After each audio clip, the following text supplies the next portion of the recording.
Upon seeing Leonard, Klein's back muscles instantly stiffened. His nerves tensed up like a fully drawn bow that could snap at any moment. He remembered very clearly that Leonard had a marauder pathway angel, Pallas Zarost, parasitizing him. He could sense the uniqueness about his body, and from that, see through his disguise. If that grandpa were to inform Leonard of the problem with the keeper in front of him, that would be troublesome. I'll just have to hope that my dear poet is afraid that his secret will be exposed, and that he would feign ignorance, back in Tingen, although he often said that everyone has their secrets and that there's no need to worry about it. That's all regarding matters pertaining to the church. Who knows if he suddenly feels the need to uphold justice and decides to be loyal and take the risk to expose me. After all, this matter is very similar with N.C. Zangwill's. At that moment, Klein's forehead nearly broke out into a sweat. To be frank, he never expected to encounter Leonard while heading to Channy's gate because he was a red glove and not an ordinary nighthawk. There was no need for him to be on duty, so there wasn't a need for him to be here at that moment in time. However, Klein immediately thought of a crucial point. The one who could detect his uniqueness was Pallas Zarost and not Leonard Mitchell. The former's attitude was more important. The grandpa knows that I know of his existence. Once he exposes my disguise and pushes me into a corner, he has to be prepared to be exposed by me. When the time comes, we will definitely be trading blows with each other, benefiting no one. And for an angel from the marauder pathway who doesn't believe in the goddess, there's no need for that. If I were him, I would pretend that nothing had happened. I wouldn't even remind Leonard Mitchell, leaving my safety to be decided by my host. As he quickly cleared his train of thought, Klein composed himself and walked over towards the red-gloved Leonard Mitchell. Leonard indifferently looked at the keeper with grizzled sparse hair. He couldn't help but raise his right hand to cover his mouth and yawn. He has nothing better to do because he doesn't sleep at night, so he'd gone to the duty room to play cards with the person on duty. What a perfect sleepless, Klein roughly understood the reason for the red-gloved poet appearing. He recalled the reactions of the keepers when they met nighthawks in Tingen. He silently nodded his head at Leonard and drew a moon with his right index and middle finger, tapping his chest 4 times in a clockwise manner. Leonard used the same action in response, as he passed by the keeper without noticing anything. Klein silently exhaled as he maintained his usual pace and gait until he reached his destination. The iron-black double door was heavy and cold. Engraved on it were 7 sacred emblems appearing as though nothing could stir it. Klein turned his body to the side and took 2 steps to the side. He knocked on the keeper's door, and under the gaze of the nighthawk on duty, he opened Channy's gate. The darkness deep inside immediately surged out. Even though there were silver candles with engraved patterns burning silently inside, they were unable to disperse such a feeling. And the ghostly blue flame accentuated the deathly silence. Meanwhile, Klein felt that something invisible in the darkness was grazing past his skin and entering deep into his body. It passed through the boundary of reality and illusions, connecting to Wraith's center. Suddenly, without even activating his spirit vision, he saw black threads covering the area behind Channy's gate. They were gently swaying, either bundled or extended out as though a lady was spreading out her hair, or some monster was flailing its tentacles. Klein walked forward with a deadpan expression. After entering the sealed land, he turned around and closed Channy's gate. At that moment, all the sounds outside were completely cut off. The silence inside was like a kingdom of the dead. It made him imagine and feel fear. Klein was reminded of himself, occasionally watching the darkness in bed with his eyes open. He didn't dare to sleep even, though he hadn't heard any ghost story. It's no wonder the goddess has the title of Empress of Horror. Klein cast his gaze to the side and raised the lantern in the corner, lighting it with great familiarity. Dim yellow light immediately poured out before being tainted with a ghostly blue. Klein, who was wearing a black clergyman's robe, wasn't in a rush to head for basement 2 to search for the Antigonus family's notebook. Instead, he stayed behind the gate and patiently waited. He was doing so in the event that the Nighthawks were in urgent need of something, but could only wait until daybreak since they were unable to retrieve them at night. Based on his experience, keepers were most easily disturbed in the first 5 minutes of them entering Channy's gate. As long as he survived that period, and as long as there weren't any additional accidents, the normal retrieval process of materials would happen after 8. That was the standard working hours of the Nighthawks and civilian staff. In other words, once Klein lasted the first 5 minutes, he he wouldn't be disturbed by the nighthawks for the next 2 hours. Of course, he didn't have that much time for his operation. The church of Evernight opened at 8, and the servants would wake up an hour or an hour and a half ahead of time to get down to work. After 6:30, the other servants could realize that one of them was missing. Time ticked by as Klein's heartbeat couldn't help but speed up. He found the 5 minutes excruciating. Finally, his countdown finally ended as he cast his gaze toward the stone stairs in the darkness. It was the passage that led to the second floor. At that moment in time, there was no one in here that could restrict him. At this stage, Klein believed that he had overcome 70% of the difficulty. The remaining 30% consisted of how he would leave after obtaining the notebook. Of course, there was always a certain chance for all kinds of accidents to happen. Klein didn't wish to be careless as he raised a lantern and walked to the stone staircase. To other Bayonders, the first level behind Channy's gate was actually a lot more attractive than the sealed artifacts. There were all kinds of Bayonder ingredients, potion formulas, and secret knowledge here. There were even captured heretics that had been apprehended, as well as unaffiliated Bayonders. Be it trying to be rich, to advance, or to rescue their companions, an infiltrator just needed to search around this level. However, Klein needed to head deeper inside, where the dangerous items were sealed. Passing through a few tightly locked stone chambers, he clearly sensed people inside. However, they weren't making a fuss or roaring, nor were they pleading for mercy or shouting for help. They were silently lying there or sitting there. Their auras had already turned cold. The lantern's light flickered as it illuminated the staircase that led down. Klein focused again and steadily walked deeper underground. He didn't run, afraid that he would trigger a negative reaction from the course seal. As it became darker, the ghostly blue flames from the elegant candle stands on the two ends had weakened. They appeared as though they were about to be extinguished at any moment. And at that moment, the pure darkness might bring about unimaginable horrific changes. Klein repressed his instinctive fear as he finally walked down the stairs and came to basement 2. With a wraith's night vision, Klein discovered that there were strange walls made of steel, bricks, mud, and silver. They were sectioned off into different regions, with certain spots open and other rooms tightly shut. All of them had a sealed artifact. With the lantern in hand, he turned left as the scene before Klein's eyes lit up. He saw a burning flame and a glowing red and black anthracite and charcoal. The region was in a half-open state. Inside was a bathtub-like object made of steel. The area beneath it was dug open and was stuffed with anthracite, charcoal, and other flammable objects. They kept burning, making the steel bathtub produce bubbling sounds, letting the steam emanate out, condensing on the ceiling and dripping down like rain. An artifact that needs to be soaked in hot water for the seal, and the keepers need to periodically add anthracite and charcoal to prevent the fire from extinguishing. If there's a sealed artifact that can constantly emit high temperatures, they can be placed together, making the seal easy. Klein glanced at the steel bathtub. Hoping that no accident spoiled his plans, he approached it and used a tool to add some anthracite into the fire pit. When he looked up, he noticed something through the corner of his eye. Immersed under the hot water in the bathtub was a silver metallic object. Together, they seemed to form a heavy full-body armor. And a part of it had unremovable dark red blood stains and splattered red spots. 142, an ancient god's blood, so now it's permanently stored in the Backland Diocese. Klein had seen this sealed artifact before as the corresponding information surfaced in his mind. Just as he was about to retract his gaze, he saw the Spartan silver helmet. The helmet's visor had been pulled down, making its interior appear dark. At that instant, Klein felt that a gaze was penetrating it and casting itself on him. He trembled as he hurriedly took 2 steps back, his heartbeat racing erratically. Not daring to observe it any further, Klein composed himself and cast his gaze forward as he steadily walked forward and left the area. After passing through a few sealed areas, his spiritual perception was triggered. He felt that something on the right was summoning him. Furthermore, it was producing the beating sounds of an expanding and contracting heart.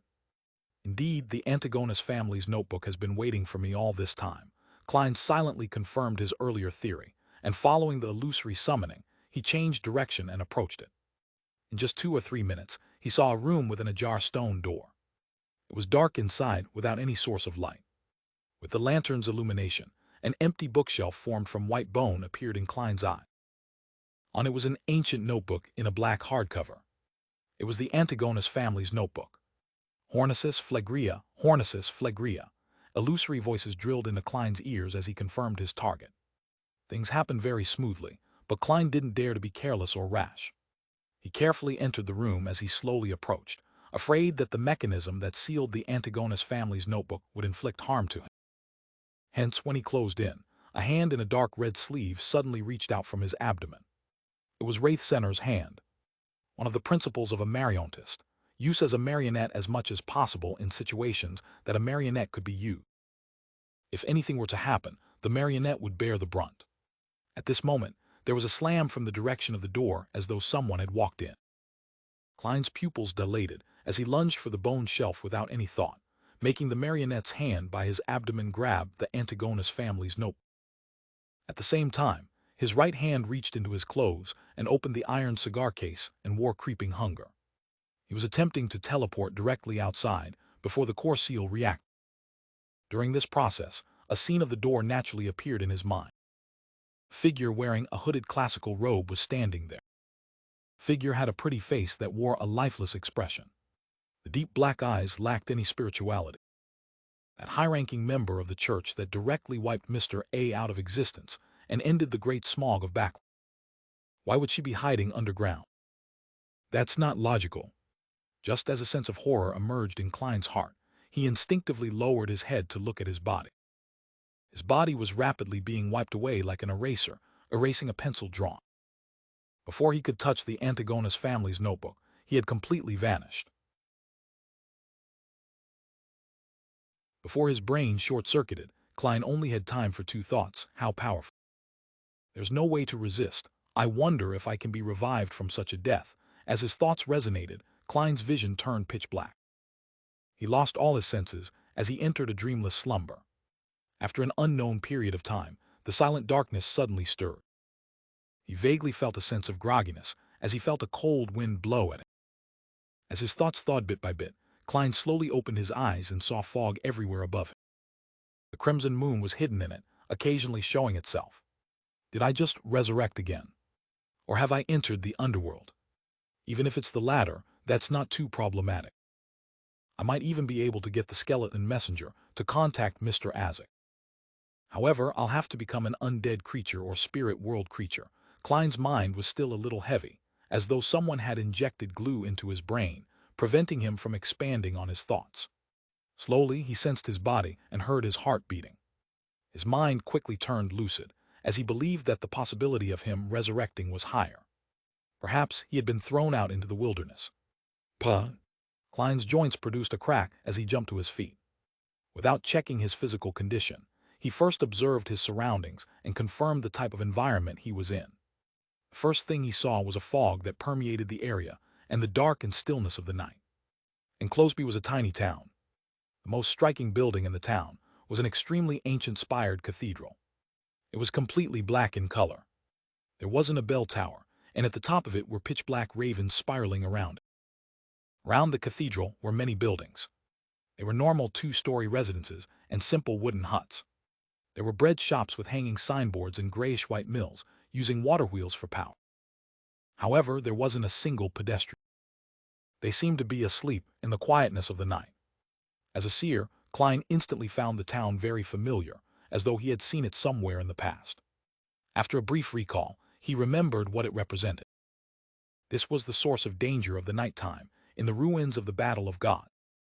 After entering the easternmost region of the Sanya Sea, if one didn't sleep and enter a dream world when night fell, it would be discovered that the person would have gone missing once it was daytime. Klein had once been jolted awake in a dream with the Saint of Darkness, and he saw in the distance a place which was enshrouded in the tranquility of the night. There was a mysterious and bizarre foggy town. He even suspected that all the living beings that vanished at night in the ruins had entered the town. Now he was there himself. It was less than 100 meters from the foggy town. It's related to the night. The target vanishes like it was erased. The power of that high-ranking member of the church doesn't directly kill her enemies, and she instead sends them here. Do the living beings that vanish at night in the ruins also encounter such situation? But it's said that there's no way to obtain their whereabouts via divination. The only interpretation they can conclude is that they might still be alive, of course. It's also possible that I can be resurrected. Thus, Appearing here, amidst his thoughts, Klein retracted his gaze and used his ability as a clown to observe his physical condition. He had already changed back into Klein Morty, but he was still wearing the keeper's black clergyman robe. He didn't have any signs of an injury on him. Filled with experience, Klein quickly calmed down. His right hand reached into his pocket and opened the iron cigar case. He took out the folded human-skinned glove and wore it on his left hand. After confirming that creeping hunger could still be used, Klein lifted Azek's copper whistle and blew into it. However, the skeleton messenger didn't appear in the spirit vision he quickly activated. Klein wasn't too surprised with such an outcome. Instead, he found it normal. After all, the people who had vanished on the eastern front of the Sanya Sea had yet to be found. After all, over the years, there was likely no lack of Beyonders here who could summon messengers, such as the members of the numinous episcopate. This place is directly isolated from the spirit world. From the looks of it, traveling can't be used, as expected of a high-ranking member the church sent to deal with the great smog of backlash. She sends her targets here as a form of eternal exile or imprisonment. It's impossible to use ordinary or simple means to contact the outside world. To escape from this place, even saints will find it difficult. Klein didn't lose himself to anxiety as he still felt confident. He placed Azek's copper whistle back into the iron cigar case and prepared to take 4 steps counterclockwise. He wanted to head above the gray fog to escape the imprisonment of the fog town. Blessings stem from the immortal Lord of heaven and earth. Blessings stem from the Sky Lord of heaven and earth. Blessings stem from the exalted Theurge of heaven and earth. Blessings stem from the celestial worthy of heaven and earth. With 1 sentence per step, Klein rapidly completed the ritual. However, he didn't hear the familiar, frenzied ravings. Nor did he see the endless emanating grayish-white fog. Klein's pupils constricted as he fell into a momentarily daze. This place was isolated from the mysterious space above the gray fog. This made his greatest trump card unusable. Klein had relied on the area above the gray fog to escape danger many times in the past. But this time, this solution was ineffective. This was the first time he was encountering such a situation. Man, it feels as though my cheat has been blocked, Klein lampooned to relax his tense emotion. Based on his knowledge of mysticism, he suspected that the foggy town was likely related to a true deity, because this was the only explanation as to why he couldn't head above the gray fog. This place has close ties to the night. I was sent here after encountering a high-ranking member. Could it be a prison that the goddess created herself? But she is the mother of concealment. Perhaps she can directly make people or items enter a concealed state, making people in the real world never able to find them again. Klein seriously contemplated and decisively decided to explore the foggy town. This was because the method to leave this place was most likely to be there. At this point, he was no longer worried about not being able to convene the Tarot Club. Of course, there was no need for him to worry about it for now. He had canceled the coming tarot gathering ahead of time, because the operation of stealing the Antigonus family's notebook was fraught with danger and variables. Klein suspected that he might end up dead and be unable to resurrect in time. Therefore, he used a reasonable excuse to get everyone to make additional preparations for a week. After making up his mind, Klein immediately got the wraith inside him to float beside him. The marionette's condition was already in a terrible state. The dead and cold aura was something substantial, making his control of the spirit-body threads somewhat rough. Thankfully, I can still use him for a few more days. Also, Mr. A was erased by that high-ranking church member. He might be living nearby. I have to be careful about this person who's equivalent to a lunatic. Klein transformed into J.M. and Sparrow as he made Senner walk ahead and enter the foggy town. Following the Mariontist principle he had concluded, he stood in the back with a distance of at least 110 meters between them. Over time, his digestion had increased his control over his marionette to 120 meters. There was also a reduction in the time needed to gain initial control of spirit body threads and completely change someone into a marionette. Faced with an enemy whose spirit body was equally strong, the former took 16 seconds and the latter took 4 minutes. In the silent foggy world, Senner, in his dark red coat and old triangular hat, didn't take long to enter the bizarre and mysterious town. Many of the building doors were still open, as though they were welcoming guests from afar. With his marionette's vision, Klein saw that there was a half-chewed loaf of white bread on the table. There were wine glasses for red wine and messy silver cutlery. It looked like someone had been enjoying dinner, but there was no one present. The owners of these different houses seemed to have suddenly vanished into thin air. Vanished, this term suddenly surfaced in Klein's mind as he hurriedly made Senner cast his gaze towards the grayish-white mill. Inside the mill, the wind-powered mill was rotating silently, but other than the floor that was scattered with flour, no flour came out again. This scene feels familiar. I seem to have heard of it before. Klein frowned bit by bit.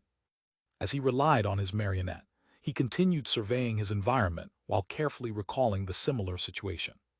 Just as he was considering using dream divination to question his spirituality, he found the corresponding answer. A similar scene had appeared in the ancient ruins that appeared at the main peak of the Hornisis mountain range. Based on the literature, the buildings there had every arrangement and decoration well preserved. Even the wall murals didn't have any signs of damage. The table was arranged with cutlery, and there were dried stains of rot on the dining plates. In some rooms, there were half-filled bottles of alcohol that had almost turned into plain water.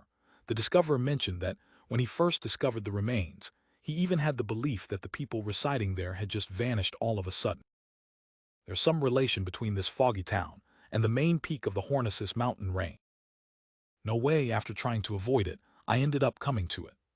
Klein's facial features twitched involuntarily. For a moment, he couldn't believe what was on his mind. Of course, the scene was just similar and wasn't enough to make him come up with such a conclusion.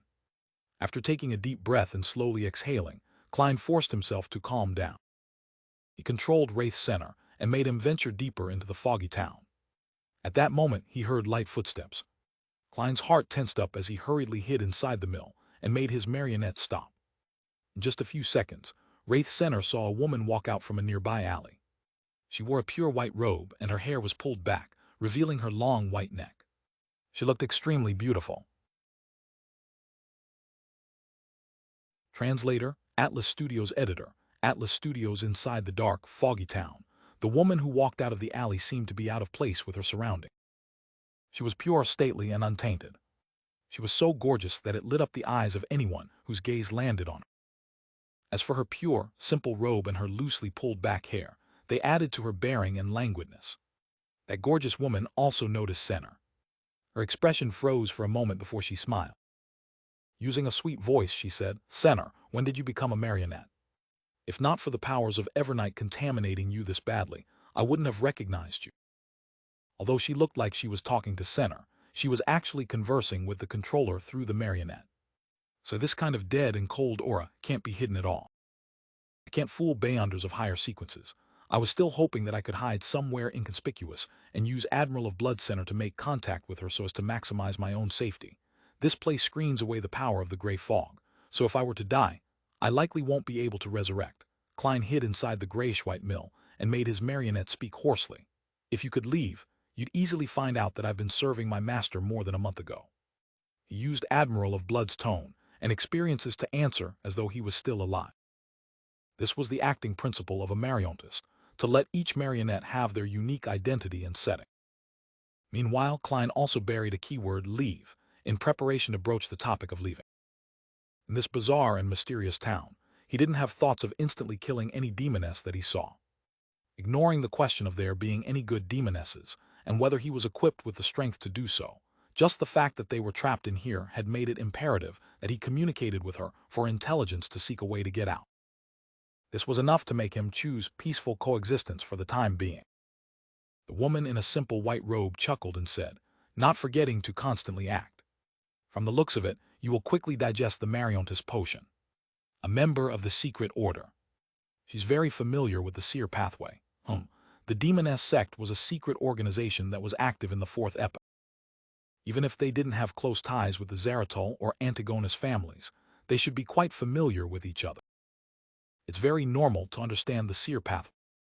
Of course, the premise to that is that this lady is a demoness. Klein's heart stirred as he deliberately asked, "Aren't there other possibilities?"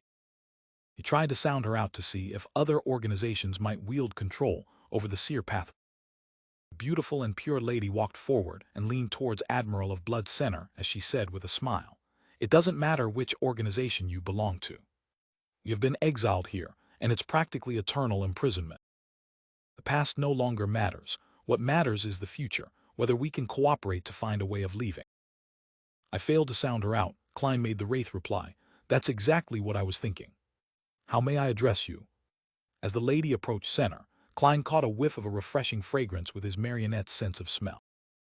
Due to her words, he suddenly had a baffling thought to help each other in such a perilous situation while abandoning all morals, to help warm up each other's souls with their body.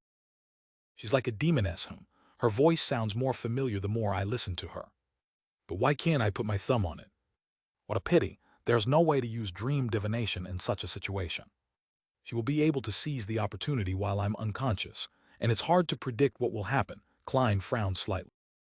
This beautiful woman with a tinge of languidness raised her hand to stroke her hair, accentuating her petite ear. Panatia, what about you? Klein had originally planned on randomly choosing a disguise, such as the Aurora Order's Mr. X or Death Announcer's second mate, Kerchig. After all, he could use creeping hunger to simulate their powers, but he ultimately gave up the disguise and directly said, Jam and Sparrow. He didn't know when this suspected demoness had entered the foggy town, so he was unable to eliminate the possibility that she knew about Admiral of Blood's disappearance. Panatia nodded and asked, How did you get in? Klein didn't keep the truth from her as he said with the marionette's mouth, I encountered an unknown lady. She wore a hood, and her eyes were like the night, but it lacked any spirituality. Panatia fell silent for 2 seconds before saying, So it's her. Heh, she didn't continue in detail as she said with a smile, What did you actually do? You actually managed to get the Church of Evernight to send her to deal with you. Panatia had changed the pronoun she used. Her? That lady is an angel. An ascetic from the church.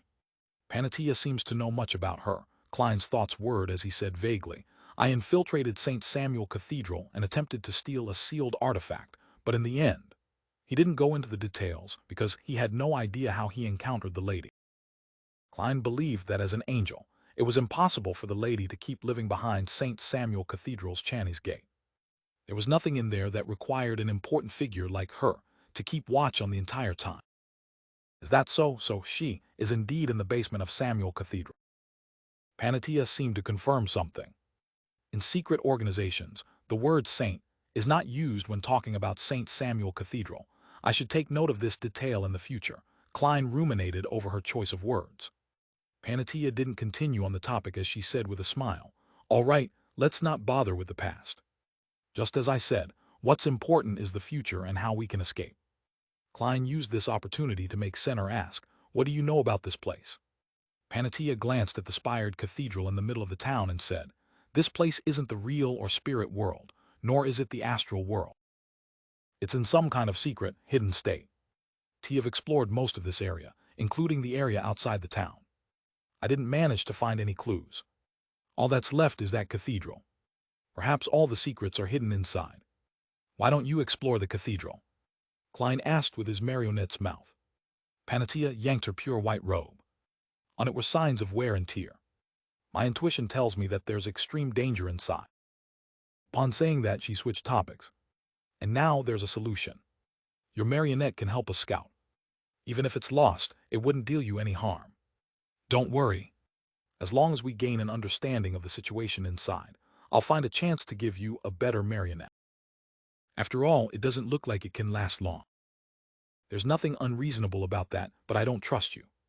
After all, you are most likely a demoness. Klein didn't agree or object to it as he took the opportunity to get Center to ask, Are there any things to take note of while in here? Panatia pursed her lips and said, Due to various reasons, a sizable number of people end up here, but they have all vanished. All vanished? Klein's heart palpitated as he asked, What happened? Panatia sighed and said, There are things I'm not sure about. Some entered those buildings and ate some of the food inside. Then they vanished instantly. And this time, the results of divination indicate that they've lost their lives and are undergoing eternal sleep. There will be erasure and vanishing events in this foggy town. Furthermore, they will no longer exist. Klein was horrified before he thought of another matter. He nearly blurted it out. Won't you feel hungry? Afraid that it would result in an anomaly, he forcefully held his tongue and made Center ask her indirectly, How long have you been in here? As though sighing and laughing, Panatia said, Perhaps it's been half a year. Have witnessed many people cannibalize others for sustenance. Thankfully, I don't need much and can live very long with a bit of food. And on a human's body, there is food that won't damage the body too significantly. As she spoke, she raised her hand and pointed at the crimson moon hanging behind the fog. Another thing to take note of is that once the crimson moon turns clear, there will be changes here. It will become extremely dangerous. PVE been severely injured as a result. As she said that, she turned to point at a tear in her pure white robe. Klein subconsciously made Senner cast his gaze over, and he saw that at her collarbone underneath the tear, there was a deep wound that exposed her bone amidst fair, supple skin. At this moment, the skin transformed, producing dense patterns of mystery and colors of darkness and evil. Klein's mind seemed to explode, as ravings and cries resounded in it. Meanwhile, his breathing became difficult as his body rapidly weakened. He couldn't help but collapse backward as he broke into a coughing fit. Then he saw the pure white robe and the two long female legs, Panatia. This lady had already entered the grayish-white mill, and as she watched the struggling Jayaman sparrow, she cracked the corners of her lips and revealed blood-colored tendrils in the gaps between her neat, white teeth. She softly said, "Got you." "Got you?" Invisible threads emanated over as Panatia said that. They quickly wrapped around Jayaman sparrow, as though she was binding him into a cocoon. At this moment, the figure in a black clergyman robe suddenly turned thin, transforming into a paper figurine covered in metal rust. Klein's figure appeared outside the grayish-white mill as he ran frantically towards the depths of the town. He was a person who had seen the eternal blazing sun's true body and lived. He had a certain level of resistance towards a spirit-body impact and the inclination of a loss of control brought about by a mythical creature form. Furthermore, Panatia wasn't a complete mythical creature. Therefore, even without the gray fog's help, Klein was able to recover from the racking headache. As he suppressed his body's mutation, he sensed that he had been inflicted with ailment. While collapsing, he used his violent coughing as a cover for him to use paper figurine substitutes. Paper figurines weren't mystical items, nor did they have any spirituality. Hence, Klein wasn't afraid that it would trigger a reaction from the core seal behind Channy's gate. Hence, he had brought quite a number with him. As Klein ran forward, he rubbed his right thumb and middle finger and lit up the flour piled inside the mill. Boom! The flour burst into flames as the mill was sent flying. The windmill outside collapsed to the ground as Panatia's figure crumbled bit by bit in the intense blast and scarlet flames, as though she was a mirror. Almost at the same moment, her white-robed figure appeared behind Klein. Her loose, pulled-back hair instantly flared up and wildly extended in Klein's direction. Puh! As Klein snapped his fingers to ignite a tree leaf beside him, he controlled Senner to use Mirror Leap to appear in a window on a two-storied residence beside Panatia. Then he attempted to make the terrifying woman's eyes reflect Senner's figure to complete the wraith possession. Scarlet flames suddenly leaped up and enveloped Klein's body, making him vanish from where he was as he appeared in a flame tens of meters away. As for Panatia's gem-like eyes, they seemed to hide mirrors that reflected figures wearing an old triangular hat and dark red coat. They overlapped one another and descended into chaos. Klein didn't hesitate to let Senner leave the window, transforming into a werewolf state to charge the demoness. Yes, Klein had already determined that Panatia was a demoness, and she was a demoness at the demigod level. The strands of black hair, as well as the invisible transparent threads, flared up, forming a ludicrous spiderweb that enveloped Senner, whose body was covered with thick, short hair. However, just as they made contact, Admiral of Blood's figure instantly phased away, causing the black hair and illusory demoness threads to pass through it. Without being able to touch him, it was obviously unable to bind him. He had taken his wraith form. Humph! Panatia's expression didn't change at all. All she did was produce a harumph. Suddenly, the thick hair strands and illusory threads that made contact with Senner burst into dark and silent black flame. They used spirituality as fuel, turning the wraith into a torch. Puh!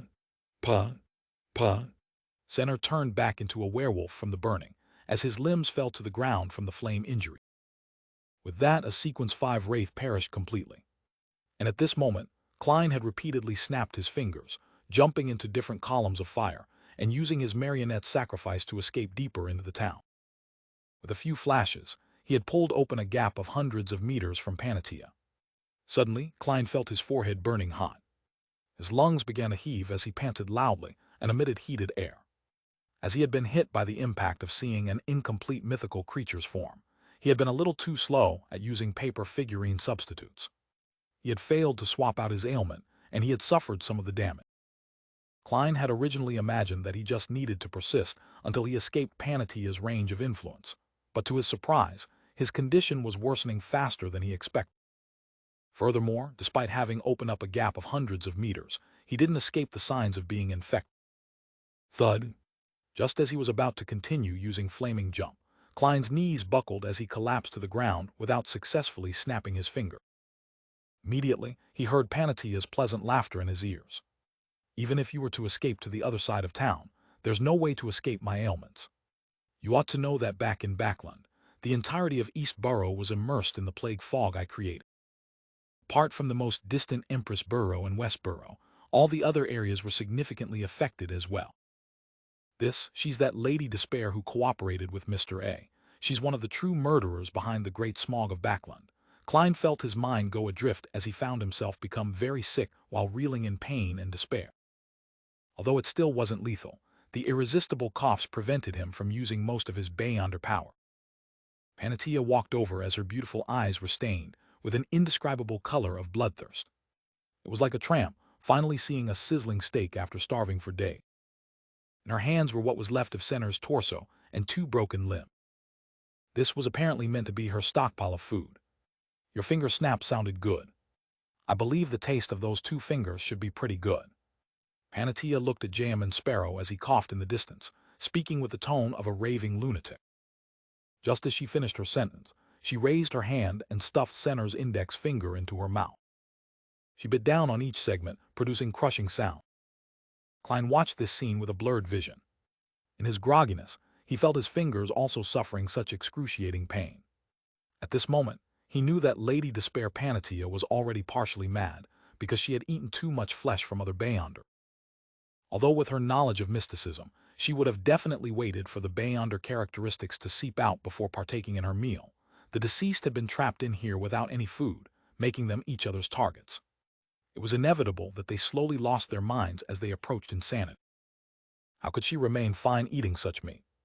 Just as Klein was reeling in despair and wondering what method he could use to save himself, he saw the crimson moonlight suddenly turn bright.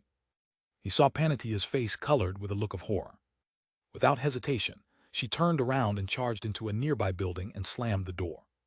As Klein felt his illness alleviate significantly, he hurriedly looked up into the sky. He saw that the crimson moonlight was already penetrating the fog, appearing clear as it illuminated the town. His heart stirred as he recalled what Panatia had previously said.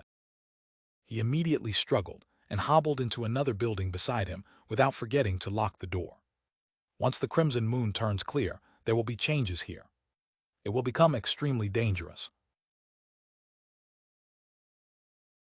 Coming and going after rushing into the building and closing the door, Klein realized that the curtains behind the windows were constantly in a drawn state.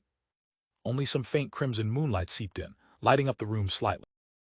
He didn't bother making any additional observations as he found a wooden chair and sat down. He attempted to enter cogitation to calm his inclinations towards mutating.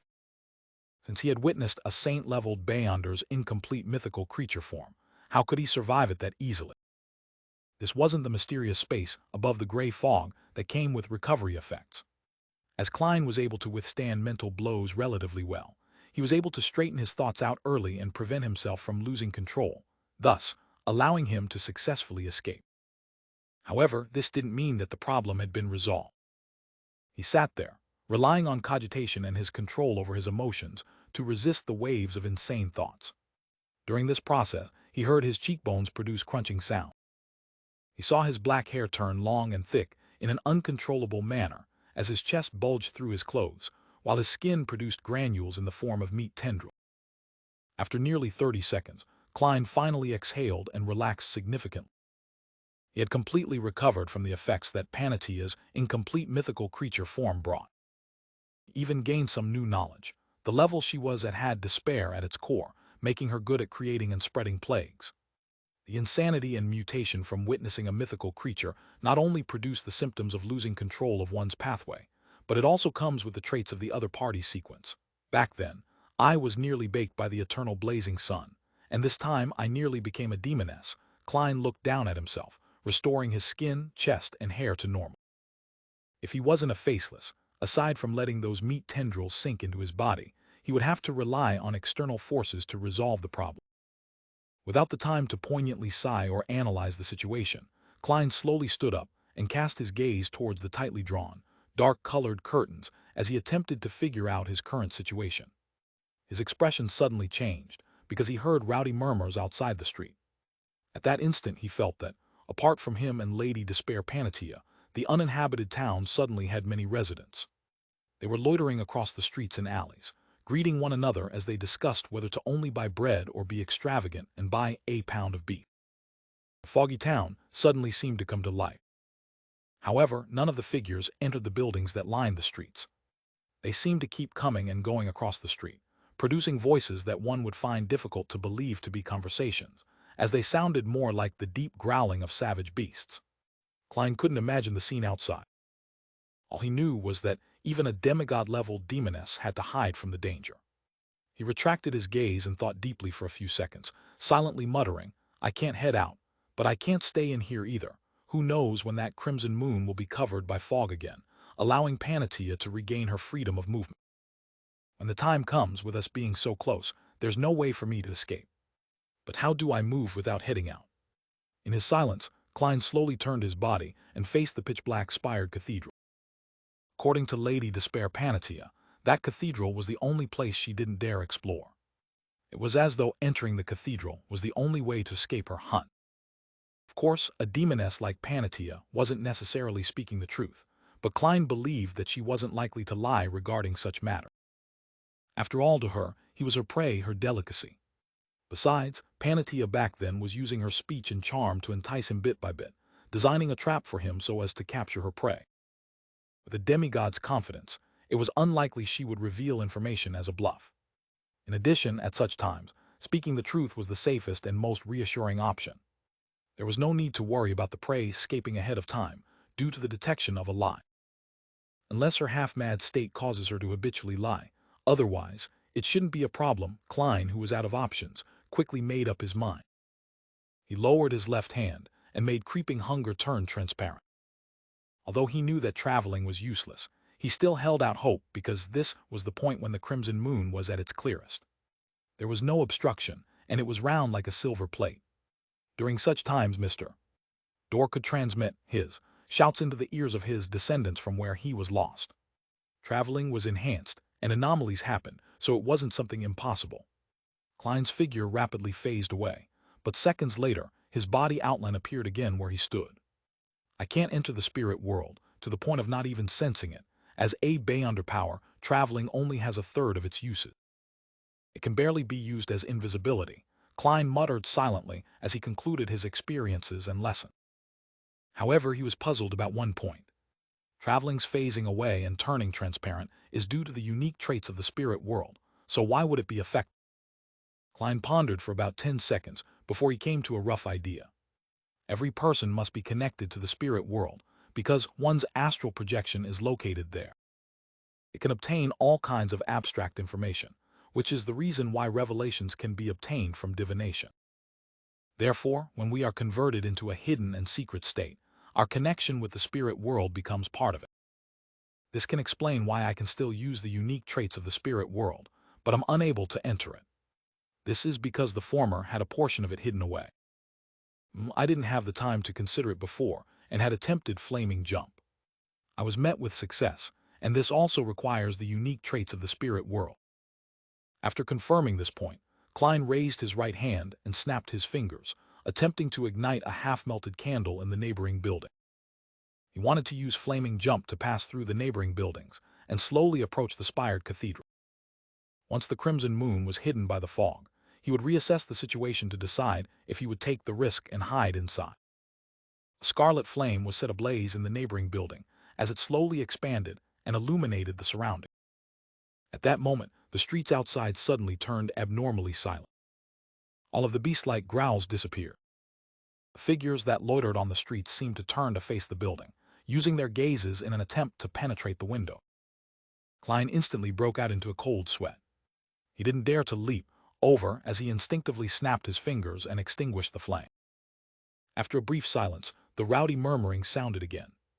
The indistinct figures continued walking here and there. Only then did Klein heave a sigh of relief. He raised his hand to wipe the cold sweat from his forehead. He discovered that he had unknowingly made several mistakes after entering the foggy town. In such a dangerous and bizarre environment, he hadn't divined if he should light the candle in the neighboring building. My spiritual intuition should have warned me, but it didn't. From the looks of it. After the gray fog was screened away, my spiritual intuition and sense for danger are no longer enhanced. Now I'm just a little stronger than a marionettist of the same level. I'm far from being crazy powerful. It's because of this that I was incited by Panatia's instigator powers to look at her wound. I didn't receive any premonition for danger, and subconsciously believed that it wouldn't be a problem with a marionette in between us. Klein temporarily didn't have time to have an after-action review of his previous battle. He placed his attention back onto approaching the cathedral without heading out. He began scrutinizing himself and his mystical items beyond power. Suddenly, his eyes lit up as he found a solution. This solution stemmed from a traveler's door, opening which he thought was useless. This beyond power was completely overshadowed by teleportation under normal circumstances. But in this mysterious and bizarre foggy town, just its usage of the unique traits of the spirit world became more useful. Klein wasn't in a rush to take action, as he took out the gold coin which Senner used to reside in. Using divination to question his spirituality, he obtained the answer that he should penetrate the wall. And without any way to obtain a revelation from the spirit world, he could only choose to trust himself. He then walked to the wall that was shared with the neighboring building and pressed his hands on it. Silently, Klein passed through the stone wall and entered the next building. He followed the terrace houses until he arrived at the final one. According to his initial impressions of the town, he was already very close to the spired cathedral. He didn't need more than 2 flaming jumps to reach it. At that moment, the crimson moonlight that penetrated the dark-colored curtains didn't weaken. He could vaguely see figures coming and going like they were leading a normal life. Without being capable of moving further away, all Klein could do was sit down on a wooden chair that was a distance away from the windows. It was almost completely dark here with deep, dark shadow. Only at this point did he have the time to recall the details of his encounter with Demoness Panatia. She's actually the murderer that caused the great smog of Backland. Tens of thousands of people died because of her. Even more people suffered the pain of losing their loved one. Old Kohler, who worked hard to live, Ma'am Liz, who worked hard to raise her 2 daughters. Klein closed his eyes as he lifted his head and took deep breaths. He forced himself to extricate himself from the anger and hatred that suddenly surged in him as he calmly observed the turn of events. Unfortunately, I didn't let Senner wear that flower of blood, otherwise he should still be able to put up a struggle. However, there wasn't a choice. While possessing me, wearing a ring corresponding to a rose bishop, while entering Channy's gate would be equivalent to blasting myself apart. Now, the only mystical item I can use is creeping hunger. Zombie, Baron of Corruption, Desire Apostle, and Traveler inside. Yes, I should try to see if I can contact the gray fog by praying while the crimson moon is clear. It doesn't work. I can now confirm that even with a marionette between us, I'll still be affected by a demoness's charm and incitement, since Panatia can release a plague on a large scale. Why didn't she attack me in secret in such a concealed manner? Instead, she waited until I nearly lost control from witnessing her incomplete mythical creature form, and exposed my location before spreading the ailments. Well, she can definitely do it. The Great Smog of Backland is the best proof. There are 2 explanations. First, it's because I was personally sent here by the angel. This made her place a great deal of attention on me, worried that spreading the plague in advance would be detected by my spirituality. Second, she's afraid of something, so she doesn't dare to blanket the area with her plague. If it's the latter, there are other dangers here. As Klein thought over the matter, he felt his spiritual perception trigger as a chill ran down his back. Almost at the same time, he saw that a deep shadow that blanketed him and the surroundings suddenly shrank, drilling towards his nostrils, mouth, and ears. At that moment, the shadow seemed to turn corporeal. It was ice cold and moist, and it instantly bound Klein within it like he was a mosquito in amber. Klein's figure was squashed and compressed as he regressed into a piece of paper, rapidly turning into mush. Paper figurine substitutes. Having sensed the danger ahead of time, He had made timely use of paper figurine substitutes. His black-robed figure appeared on the other end of the dining table as he opened his mouth, producing a bang sound. At this moment, Klein's mind suddenly turned adrift as he found his surroundings blurry and unclear. He instantly understood what was happening. He had been forcefully pulled into a dream. And with this, he determined one point. His abnormal ability of maintaining his lucidity and rationality in dreams had already solidified and become one with it. There was no need to use the gray fog to do so. After a brief struggle, Klein suddenly snapped awake and saw the shadows in the building slowly surging at him like a tidal wave. Bang!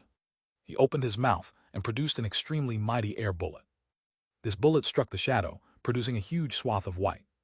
The shadows around the whiteness immediately receded and filled it to the brim, returning everything to normal once again. Klein took this opportunity to roll to the side and turned his left glove pale with a tinge of dark green. With a clap, the spot he stood at was smashed by a lump of flesh and blood that flew out from the shadow, covering the dark red carpet that was covered with strange mold. In an unobvious manner, Klein had a feeling that he was being weakened. Without any time to think deeper into the matter, he immediately made his feet produce an icy layer that emanated cold air. White frost crept up and rapidly froze the shadow. Underneath the crystalline frost was a squirming and warping pitch blackness, like oil that had its own light. Zombie's eye stunned. Klein did another flip and changed his position while making his glove produce black granules that were profound and dark. Right on the heels of that, he straightened his body, and facing the shadow beneath the layer of ice, he said a word filled with foulness, a word that came from the devil language, slow. Suddenly, Klein saw the shadows squirming slow down. Clearly, it was in an extremely sluggish state. However, his thoughts had also turned sluggish, preventing him from dealing any follow-up attacks. His language of foulness had been distorted, and although it was clearly directed at the shadow, it had been distorted to target the entire living room, hence affecting himself. In just seconds, Klein extricated himself from the slowed state, and without any thought, he lunged for the dining table, picking up a plate with half a piece of steak and throwing it at the shadow. During this process, his left glove remained dark black, but it had a sinister and noble vibe. Bribe. He had used the steak to bribe the enemy, weakening the other party's offensive, defensive, and controlling abilities. At this moment, the figure suddenly shrank back into the corner of the wall, allowing the dining plate to smash and shatter into the melting ice. Then the figure surged upwards, taking the form of a pitch-black figure with a hooded robe. In the palm of the figure, a transparent and blurry book appeared in front of him. It was accompanied by a distant and indistinct chant, "I came, I saw, I record." Just as the chanting sounded, the book rapidly flipped through the pages and produced a burning white spear. Mr. A. Has he gone completely mad? He dares to use fire-related Beyonder powers in such an environment. Klein's heart tightened as his thoughts raced. He hurriedly rushed towards his opponent and held his left hand behind him. Creeping hunger was quickly tainted with the dark colors of corruption before condensing a ridiculous great sword that seemed to be combined from scarlet magma and blue-hot flame. Thump! Klein's footsteps were heavy as he bent his back, pulling his shoulder back as he forcefully delivered a strike with his left arm. The muscles on his arm bulged as he swung the sword of lava. The resplendent great sword cleaved down on the fiery spear, sending sparks of white, blue, and red scattering in every direction as they ignited the chairs and curtains. The murmurs outside the street had long vanished. All the indistinct figures had turned over, and there was extreme silence. After shattering the fiery spear with a cleave, Klein bent his knee and genuflected, snapping his fingers with his right hand. Puh! The flames in the entire room were extinguished. Klein didn't move any further. He had a nagging feeling that a dense array of gazes were trying to see through the curtains to seek out any abnormality. The hooded man formed of shadows didn't take any action as well. Although he was acting crazy just moments ago, he seemed to have sensed the inexplicable horror that was slowly approaching. In the dark room with tiny hints of crimson moonlight, Klein was genuflecting while the other was standing close to the wall. It was as though the two of them had turned into stone statues. In the unbearable silence, time passed by abnormally slowly. All Klein did was count 10 seconds, and it felt like an hour had passed. Finally, the beast-like growls sounded once again in a staccato, disjointed manner, and the indistinct figures outside began walking again, returning back to the streets. Almost at the same time, Klein obtained initial control of his target's spirit-body thread. The hooded man's actions of pouncing forward instantly turned sluggish. Without any hesitation, Klein bent his body and circled the area, preparing to take advantage of his opponent's delay to disrupt any of his subsequent counterattacks and slowly turn him into a marionette. At this moment, his nose suddenly felt an itch as he couldn't help but open his mouth. Achoo! Klein sneezed and lost his control over the spirit-body thread. Furthermore, his throat began to hurt as mucus began to take form. He had caught a cold. He actually caught a cold in the intense battle. After suspecting that his opponent was Mr. A, Klein had actually been wary against the demoness's ailment based on his past experience when fighting Mr. A. He had been placed at a significant disadvantage back then, but in a battle that didn't give him time to think, he had made a mistake. His constitution had long weakened due to the plague from the actual demoness, Panatia. He had no way to wait until the marionette conversion completed. He didn't even have a chance of obtaining a deeper level of initial control and use air bullets to deal a lethal strike. Achoo! As Klein sneezed, he rolled away. Meanwhile, he switched creeping hunger to the Baron of Corruption state and attempted to use his distortion powers to reduce the effects of his cold. Of course, thanks to his bribe from before, his condition wasn't too serious. All it did was affect his control over the spirit-body threads and not make him incapable of fighting. While rolling away, Klein noticed from the corner of his eye that his opponent was leaving his shadowy state. The hood slipped backward, revealing a face that looked beautiful like a female. It was none other than Mr. A. This Aurora Order Oracle had actually managed to survive this long despite the harsh environment. However, his eyes were already bloodshot. He looked at Klein as though he was looking at a delightful delicacy. The hunger that was innate and instinctive wasn't concealed at all. At that moment, Klein's mood didn't wane because he still had sufficient strength to do battle. What he was most worried about wasn't Mr. A, but that their escalating battle would produce flames and attract the danger outside. When that happens, there was no way the two of them could escape death. Hunger, the immense hunger, has made Mr. A lose his rationality and no longer care about the loitering figures. If I can slightly alleviate his hunger, he should stop attacking and patiently wait until the crimson moon is once again hidden by the fog. Give him some food. As his thoughts raced, Klein nearly sliced off a piece of his flesh to throw at Mr. A. Thankfully, he thought of something in the nick of time. He had food on him. They were the dried mushrooms that Frank Lee had produced. It was said to be a crossbreed between beef and the flesh of a rose bishop. As long as there was fish and water, it could keep reproducing. As this was a new species in a subtle sense, making it not directly related to a rose bishop, Klein had placed it with herbal powders he often used like slumber flower, without removing them. He wasn't afraid that it would trigger any anomalies within the core seal behind Channy's gate. Achoo! With another sneeze and another roll, Klein had taken out the dried mushroom and thrown it at Mr. A. Perhaps the smell of beef had attracted him, or perhaps it was the mutual sense shared between rose bishops. Mr. A immediately stopped attempting to flip through his illusory book. As he caught the mushroom, he stuffed it into his mouth, chewed and swallowed it. The hunger pangs that were written in his eyes gradually lessened, but the way he looked at Klein remained the same. Klein threw the remaining dried mushrooms at Mr. A, who caught them. Without any hesitation, he cleanly ate them. His vision finally turned for the better. Glancing at the indistinct figures loitering outside the windows, he stepped back into a corner, fusing into the shadow. Phew, Klein heaved a sigh of relief and retreated to another corner of the wall. Mr. A actually isn't dead. I have to say that in such an environment, A. Rose Bishop's abilities can provide immense help. Just using the stored flesh and eating himself can make him last quite long. Of course, the fact that Mr. A hasn't been killed by Lady Despair Panatia implies his strength. However, the demigod-level powers he recorded must have been used up. As Klein thought, he deliberated over his words, wishing to sound out Mr. A for more information. Have you found any clues on how to leave? There was silence as Mr. A didn't give an answer. His insanity has made it impossible to talk to him. Klein pondered for 2 seconds and said a name, Leomester. This was the name of the Aurora Order's Saint of Darkness, who had dissociated personality. After a brief silence, Mr. A's slightly hoarse voice sounded again. He has been sent in here as well. Indeed, only matters regarding the Aurora Order elicits a response, Klein frankly said. No, he is trapped inside the ruins of the Battle of Gods. Without waiting for Mr. A to say a word, he continued, "Why don't you enter the cathedral?" Mr. A said in a muddled manner, "It's very dangerous, very, very dangerous. It's also dangerous outside. All the dangers stem from there. All the people who vanished would reappear during the crimson moon." Before he could finish his sentence, the tiny bit of crimson moonlight that passed through the curtains suddenly turned extremely dim. Translator, Atlas Studios editor, Atlas Studios. As the crimson moonlight dimmed, a thought surfaced in Klein's mind. The crimson moon is about to be covered by fog again.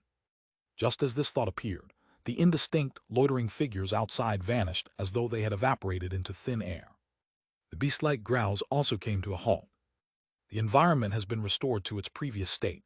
Demoness of Despair Panatia can move about freely again. Mr. A will no longer have any qualms about the danger outside. He can unleash a barrage of attacks to capture his prey. Klein instantly came to a conclusion as he raised his right index finger and snapped, igniting the leaves of a tree tens of meters away. He wanted to open up a gap with Mr. A to prevent himself from getting sicker. At the same time, he wanted to determine if he should take the risk of entering the ancient cathedral. With respect to his present situation, Klein already had a plan in mind. It was to use Mr. A's potent and multifarious abilities to draw Panatia's attention. After all, to her, a shepherd and a marionettist weren't any different when it came to meat quality. It could both fill her stomach, so her priority was definitely on who was easier to deal with. When the time comes, both parties would definitely engage in a battle, and Klein needed to find an opportunity to strike down Panatia. Just as the scarlet flame soared and engulfed Klein, he saw Mr. A turn into a shadow and meld into the surroundings once again. It was unknown where he hid himself. He ran, "Aren't you the crazy Mr. A? Shouldn't you continue pursuing your prey? Why did you run?" Klein's gaze froze as he couldn't help but twitch the corners of his mouth. His figure vanished amidst the flames, before appearing in flames tens of meters away. Just as Klein leaped out of the fire, he felt his forehead burning once again. His lungs felt heavy as his breathing became rapid and difficult. Plague. Demoness of Despair, Panatia had spread her plague once again. The Klein, this beautiful lady in a pure white robe, had already floated somewhere in midair at some point in time, walking towards him. Beneath her feet were countless transparent and thin lines that formed a spider's web. They were connected to the surrounding buildings and trees, fully covering half the street. In the eyes of this demigod-level demoness, the intense hunger pangs were gone. The obvious bloodshot look in her eyes wasn't there, and the way she looked at Jam and Sparrow was one of insanity and teasing.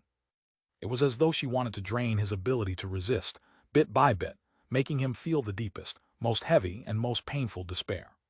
Klein held back his urge to cough as he snapped his fingers again, causing the tree beside the cathedral to burst into flame. His figure was immediately engulfed by the fire as he rapidly faded away and appeared above the tree. He had appeared amidst the gorgeous flame. Right on the heels of that, Klein hurriedly jumped to the ground, somersaulting to the side of the ancient cathedral. At this moment, his body suddenly turned cold, as he found that his feet, thighs, and waist were covered in thick layers of ice. And surrounding him was an accumulation of frost as the temperature declined rapidly. Klein clenched his teeth, holding back the horror within him. He followed his plan, and he reached out his arms in an abnormally rigid fashion, pressing it straight onto the wall. The creeping hunger on his left hand turned transparent. In silence, Klein passed through the thick pitch-black wall and entered the spired cathedral. The spot where he was standing had a black fireball smash into the wall, just a little too slow. It splashed out like water, burning away the nearby frost and weeds. At this moment, at the top of the ancient cathedral spire, swirling ravens opened their beaks. Waya, Waya, Waya. Panatia halted as she looked at the dark cathedral. Bit by bit, her face was dyed with a look of fear. Inside the cathedral, Klein found himself unable to see anything, as it was darker than the outside. As the frost melted, and with him getting accustomed to the dim lights, he finally saw the scene before him. As far as he could see, there were figures being hung up in midair. They were all humans. Some of them were dressed in black classical robes, others in brown jackets. Some were wearing very fluffy skirts, while others had tattered clothes, making them resemble beggars. Some of them had boorish looks, others handsome with cut facial features. Some of them were beautiful, others tender, adorable, and looking youthful. None of them looked the same. No, there was something that they had in common. They were like meat that was undergoing a curing process. They hung from above, swaying gently as their heads were bowed and their eyes rolled back. Klein felt his scalp tingle as he no longer doubted that this place was extremely dangerous, as described by Panatia and Mr. A. He held his back to the wall, planning on using door opening to leave to avoid danger the moment anything happened. He would then pass through the wall if he was discovered by the demoness of despair to avoid her attacks. By repeatedly doing so, he could ensure his safety. Whoosh! A cold air blew through the cathedral as the figures and corpses turned around, facing Klein. Their collars were like ropes that left their heads drooping. Klein nearly drew a gasp as he pressed his left palm onto the wall. At this moment, the figures began to sway like wind chime. They opened their eyes and produced raving-like voices. Hornicis phlegrea, Hornicis phlegrea, Hornicis phlegrea. The voices resounded into one, drilling into Klein's ears as he found it abnormally familiar. This was the raving that he had heard during his advancements in the past. It actually originated from here, from the foggy town. It came from the corpses that hung high in this ancient cathedral. At that instant, not only was Klein's scalp tingling, he even felt his body trembling. Could it be that this foggy town actually originates from the main peak of the Hornicis mountain range, that nation of the Evernight which vanished? Don't tell me that I really am on the mountain. However, why would it be inside this cathedral? These same ravings don't bring about a headache or push me towards losing control. Klein hissed as he spread his hands and clenched it again repeatedly, resisting the urge to pass through the wall. Since he was already inside and had seen the source of the ravings, he believed that escaping probably didn't resolve any problem. Regardless, it's necessary to do a simple search. Otherwise, I wouldn't even know the reason when something abnormal happens to me. After using a gold coin to quickly do a divination, Klein tapped his molars gently and activated his spirit vision.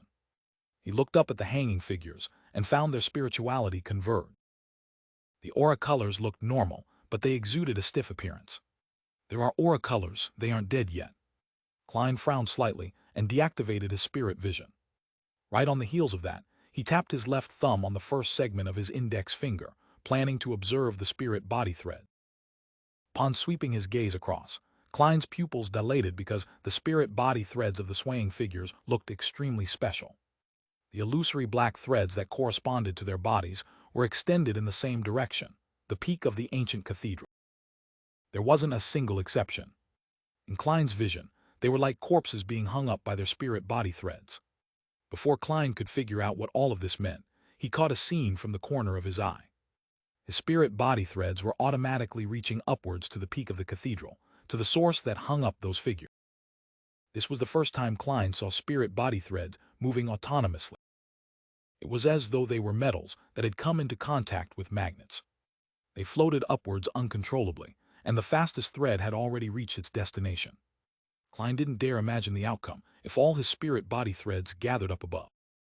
He suspected that he too would become a piece of cured meat that would be hung up to be dehydrated, producing the ravings of Hornicis phlegrea along with the wind. For most Beyonders, they could only consider leaving the cathedral in a bid to sever the process of having their spirit body threads attracted, but Klein was different. He was a marionettist. Quickly, he controlled his spirit body threads and pulled them thread by thread. After nearly 30 seconds, Klein finally completed this task. However, his spirit body threads continued floating upwards. He had to constantly pay attention and resist this upward drift. This is one of the dangers lurking inside the cathedral. Klein slowly drew a breath as he no longer leaned close to the wall. Step by step, he ventured deep into the cathedral. Above him, the figures swayed as though they were watching him. After proceeding nearly 30 meters, Klein finally saw something different. It was the pitch-black altar of the cathedral. On the altar was a stone statue. Klein identified the statue when he took a few more steps. It was in the shape of a female human. However, her hips and ribs had two beast legs growing out from each one of them. These limbs were covered in short, thick and firm black fur. In addition, the statue was surrounded with black bands that seemed to reach out like tentacles. At the statue's feet, there were souls sleeping as though they were holding her up on a pedestal. Klein shifted his gaze and looked at the statue's head and saw a beautiful face. Klein's gaze froze. That face wasn't unfamiliar to him, because he had been sent in here by that entity. This stone statue's appearance was identical to the eraser angel under St. Samuel Cathedral. She is actually related to this place, that's right. The people she erased are sent here, so it would be odd if she's not connected to this place. What's the connection between her and the fourth epic's nation of the Evernight on the Hornisus mountain range? That mother of the sky. But if that's the case, why would she be working for the church? Furthermore, such an image does have its resemblance to the demonic wolf that little son mentioned. Many thoughts instantly surfaced in Klein's mind. During this process, he slowly shifted his gaze away in another direction, in the hopes of finding any possible clue. A few seconds later, Klein discovered a figure. It wasn't hung in midair, but was seated diagonally behind the statue. Historical void. The figure sitting diagonally behind the statue was an elder in a black robe. He wore a hood, and his head was bowed with his eyes closed. By his mouth was a thick, long and white beard. It was as though he hadn't had it trimmed for years, preventing anyone from telling what he originally looked like. And in Klein's eyes, this hoary elder was even more bizarre than the figures hanging in midair. After his spirit body threads extended out from his body, it didn't drift up to the spot which seemed to hide magnets. Instead, they coiled around his body and back on themselves, making the source and destination one and the same. Ordinary spirit body threads stemmed from inside a spirit body, extended outwards in different directions into infinity. As for the figures that hung from above, the sources of their spirit body threads was no different. The destination which they extended out to was gathered at the top of the cathedral. Thus, it was obvious that there was something wrong about it. This is the reason why he hasn't been hung up. Or should I say, this is how he avoids the danger inside the cathedral. As Klein controlled his spirit body threads to resist the continuous upward drift, he silently muttered and guessed at the reason. Suddenly, he saw a pair of eyes, a pair of pitch-black eyes that looked like an unlit water surface. The elder sitting behind the statue opened his eye. He was still alive. Klein subconsciously took a step back as he bent his back slightly, holding out his left palm in front of him. Amidst indescribable silence and anxiety, he saw the hoary elder's eyes move slightly, open his mouth slightly, and speak in a muffled manner. Finally, another seer has come here. Another. Beyonders from the seer pathway have entered this cathedral. That's right, apart from eraser angels erasing of people, sending them to this foggy town, and those who vanished in the night at the Battle of God ruins would also appear here. Amongst them, there might be a few seer pathway beyonders who attempted to seek out mermaids in those waters, or had successfully advanced and were looking to leave, seeing that the other party had no intention of immediately attacking him and had the intention to converse with him. He forcefully composed himself and said after some thought, "Why do you say that?" The hooded elder with black eyes and white beard didn't immediately reply as he asked with a muffled voice, "Do you wish to escape? T can tell you how." Klein wasn't moved as he immediately asked, "Then why are you still here?" Since the method to escaping this foggy town was known, why would one stay inside such a dangerous cathedral? The elder drooped his head and chuckled in a throaty manner. "TT's because I've died long ago." "For?" The hair on Klein's back stood on end as he broke out into a cold sweat. He was speechless. He could tell that the elder wasn't in existence in the form of a soul. Seeing no response, the elder slowly lifted his head and swept his glance at Klein in his Jayman Sparrow appearance. "LVE used special Beyonder powers to seek out the void in this world's history and fate. I sliced off a portion of my projection and left it here. It has been maintained to this day. As for my body and my spirit, they have long died and dissipated." This is such a fascinating power. Klein was unable to verify the claim, so all he could do was ask, "Then why are you giving guidance on how to escape to seers who enter?" The elder's voice remained muffled. "After you open the door, the history and fate in here will experience a change. The projection I sliced will also vanish, and when the time comes, you will see an urn of ashes. He only wished that they could be scattered in the Esrenzo River, near Intiz's capital, Trier. That is my hometown, the place where I was born. Do you know the place I'm referring to? I've no idea how much time has passed in the real world." "He's been imprisoned for at least a century." Klein frankly replied, "They still exist." "Excellent," the elder said with a nod, his throat apparently filled with phlegm.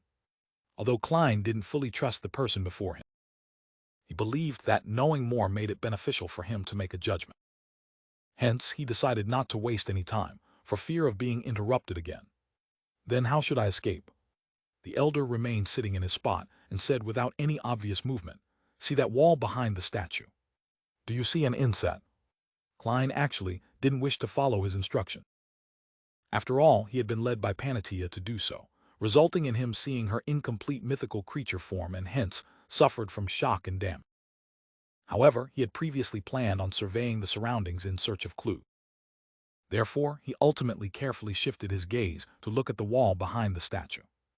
Engraved on it were short and ancient symbols, but there was an empty spot in the middle, preventing it from being connected as one. The blank area was the size of 2 palms and was obviously indented. It was as though someone had dug away a brick on its surface. As long as you find the corresponding obsidian rock and insert it, this wall will tentatively be released from a concealed and secret state. It will showcase illusory colors. When the time comes, I'll tell you of a complicated special symbol. It will be the key to opening the door on the wall, allowing you to escape. The elder didn't turn his head as he looked straight ahead and spoke in detail. A complicated special symbol, a key to opening the door. Klein listened to the ravings of Hornesis Phlegrea resound with the wind behind him as a symbol suddenly came to mind. It was the vertical eye formed from many secret symbols. It was the information that the Antigonus family's notebook had passed to him by corrupting the misfortune cloth puppet. And the Antigonus family appeared to have a deep connection with the nation of the Evernite on the main peak of the Hornesis mountain range. Could this be the so-called key? Klein retracted his gaze in a calm manner as he asked, "Why did all the seers from before fail?" The elder chuckled and said, "Some of them are as naggy as you are, failing to leave this cathedral before the crimson moon turned clear. They ended up being hung up. It's the case for that fellow who gave himself a handsome face. Likewise for the lady with flawless features." See, Klein was nearly rendered speechless by the elder's jibe. However, he also learned something. The danger inside the cathedral would greatly increase once the crimson moon turned clear. Even marionetists were unable to control their spirit-body thread. I'll have to constantly take note of the changes in light. Once the crimson moon turns clear, I'll pass through the wall. Klein looked around him and confirmed that the wall closest to the pitch-black altar was 6 to 7 meters away. Then he quickly came up with an emergency plan. The hooded elder didn't look at him as he continued. The rest weren't very lucky. They encountered enemies that had lost their reasoning and only wanted them for food. They were then devoured. You have to know that there aren't many Beyonders from the seer pathway to begin with. The ones that can become marionetists are even fewer. The number that can come in here due to various reasons are only a handful. Of course, there are a lot more that were attracted and enticed in here, but it was difficult for them to come all the way here as they. He didn't finish his sentence as he slowly looked up and glanced at the top of the ancient cathedral. He then said with a muffled voice, "Their outcomes were equally tragic." "What do you mean? If I didn't attempt to steal the notebook, I would have to rely on the ravings from these hanging corpses inside this cathedral and climb up the main peak of the Hornesis mountain range to seek out the Antigonus family's treasure. Will I be considered as one of those that got attracted or enticed? It's difficult to come in here, and the outcome would be equally tragic." Klein's mind stirred as he began suspecting that the so-called treasure of the Antigonus family was nothing but a trap based on the dilapidated palace and translucent worms he had previously seen from his divination. He didn't bother asking in more detail as he tried to sound out more important information. "Do you know where that obsidian rock is?" The elder chuckled. "TT's in the hands of that demoness of despair." Demoness of despair. So Panatia really is a demoness of despair. Klein had previously addressed Panatia inwardly as such, but that was because he knew that she was called Lady Despair, as well as him being certain that she was a demoness. Hence, he had simplified the 2 tidbits of information and given her such a nickname. He never expected that the sequence 4 of the demoness pathway was Demoness of Despair. That will be very difficult for me to obtain that obsidian rock. She's a true demigod. Klein didn't conceal the difficult position he was placed in, as he waited to see if the elder had any suggestion. The elder shook his head and said, "I'm a person who is long dead. There's very little help I can provide." Didn't you have a marionette when you came in?" "Yes, but it has already been eaten by the demoness of despair," Klein replied in a seemingly calm manner. The elder sighed and chuckled. "T can help you summon him from the history of this world." Just as he said that, Klein saw lines quickly outline themselves beside him, drawing out Admiral of Blood Center in his triangular hat and dark red coat. Furthermore, the spirit body threads were still under his control. Klein's pupils immediately constricted as he heard the hooded elder add, "It can only be maintained for 30 minutes. Make good use of the time. TLL help you strengthen some of the connections, enhancing your control of the marionette. This way, you can let the marionette use your Beyonder powers, and also allow you to swap locations with him instantaneously. Heh, the controllable distance and traits of him looking alive will also be boosted. Allow my marionette to use my Beyonder powers. Doesn't this mean that I can use the powers of a faceless to make my marionette turn into another? A perfect body double. This is a demigod of the seer pathway. This is one of the powers of a bizarro sorcerer. The enemy never knows if the one killed is the real bizarro sorcerer. Also, summoning a marionette from history.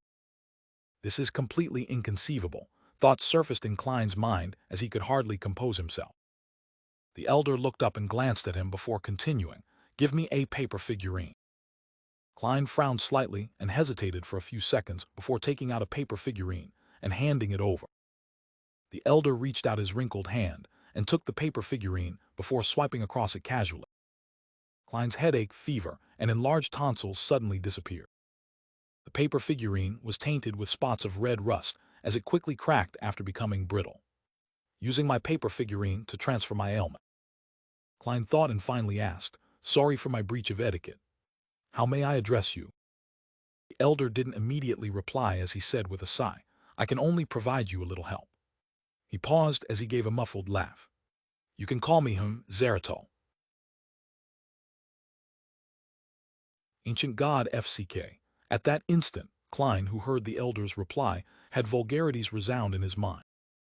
Apart from that, no other thoughts appeared. Zaratol, the leader of the secret order, a descendant of the Fourth Epoch's Solomon Empire aristocracy, the former owner of the Antigonus family's notebook, and the Beyonder guide for Emperor Roselle. He was a true high-sequence Beyonder of the seer pathway, a miracle invoker who was a secret existence about 2 centuries ago. He was believed by Arrows to have lost control, turning from an angel into a monster during his attempt to advance to Sequence 1, Attendant of Mystery. No matter which description was used, he was a heavyweight that the present Klein was unable to resist. He had the feeling of shock that a figure from history textbooks had jumped out of it and walked in front of him, alive. He also felt the air around him appear to congeal as they piled on top of him, crushing his body and stifling his breathing. Klein had once imagined that perhaps all his encounters, including his transmigration, had stemmed from Zaratol's setup, and he suspected that he would be akin to the final boss he would encounter in-game. And now he had met him ahead of time. "I'm only a Sequence 5. Klein couldn't help but shout out inwardly as he suspected if the person opposite him was the real Zaratol. Zaratol is a last name. It represents an aristocratic family in the Fourth Epoch's Solomon Empire. In theory, there should be many Zaratols over 2,000 years of history. Perhaps the one in Roselle's diary is the grandfather, father, brother, or son of that secret order's leader. Also, he mentioned that he has been dead for years, while Arrows and Will Ossipton have testified that the secret order's leader, Zaratol, is still alive. He has just lost control and turned into a monster, turning extremely crazy. Klein tried to convince himself that the situation might not be as terrible as he imagined. This quickly calmed him down as he began to carefully contemplate. The Beyonder powers that this Zaratol showcased doesn't seem like much, but all of them exceed the realm of normalcy. It's even more so for those that's related to history and fate.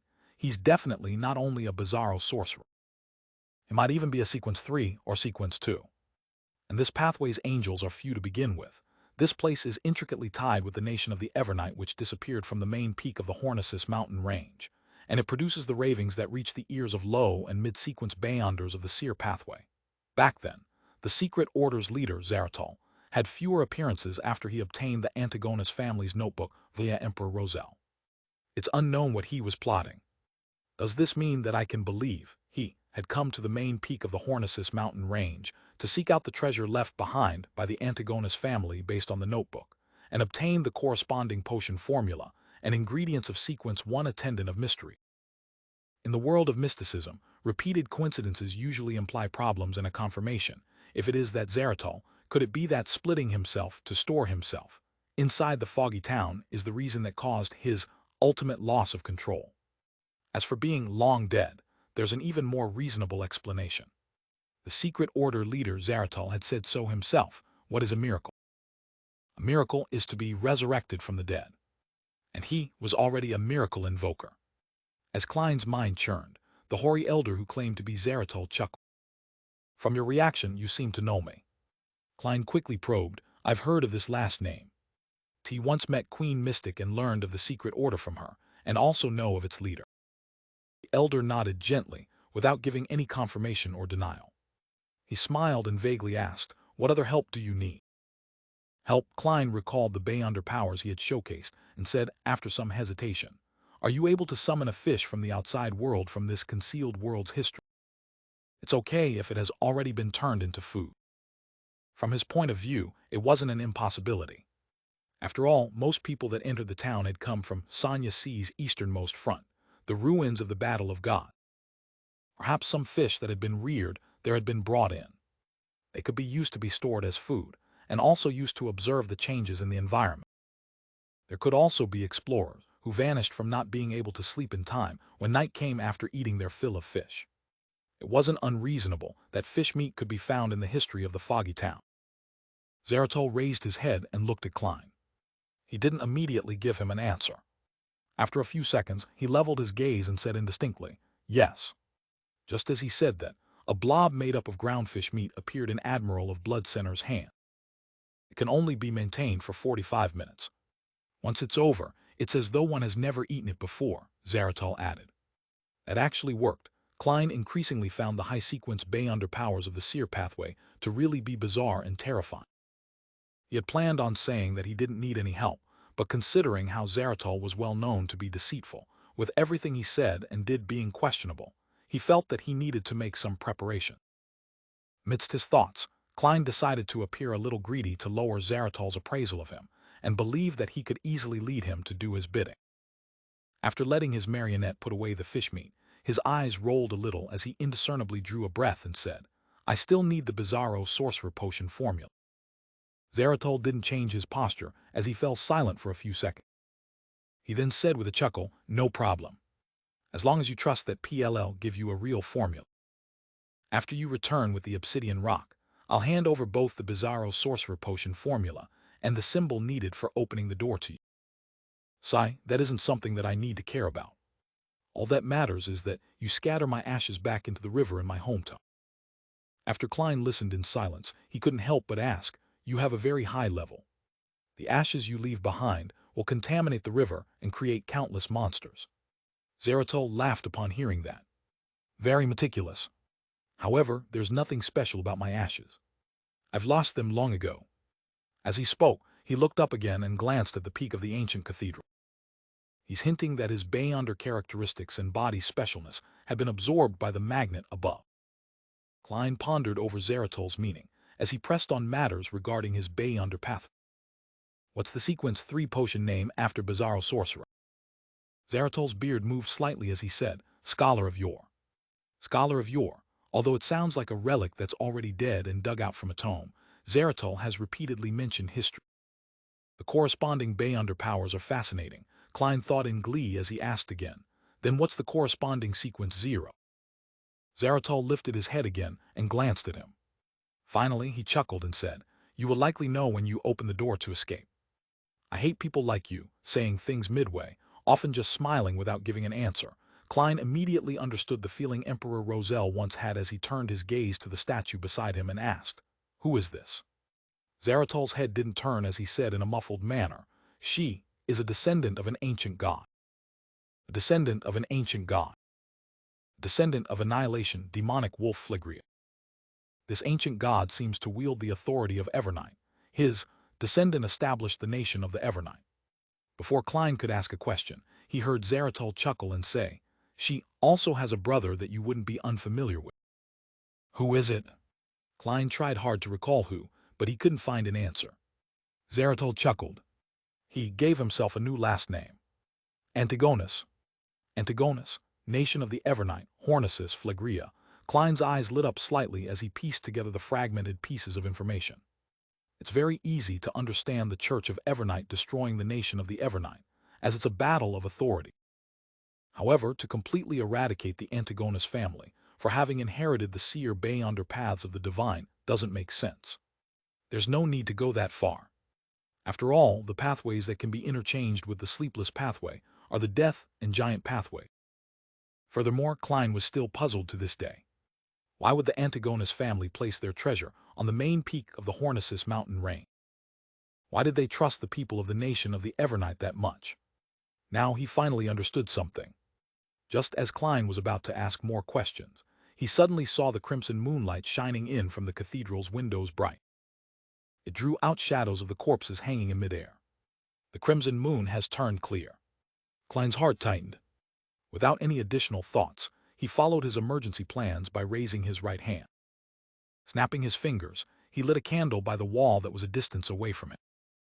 At the same time, he got center to possess him as he leaped out, somersaulting in the process before arriving at the wall closest to the outside. And this time, the entire cathedral had turned abnormally silent. There were no longer any resounding ravings.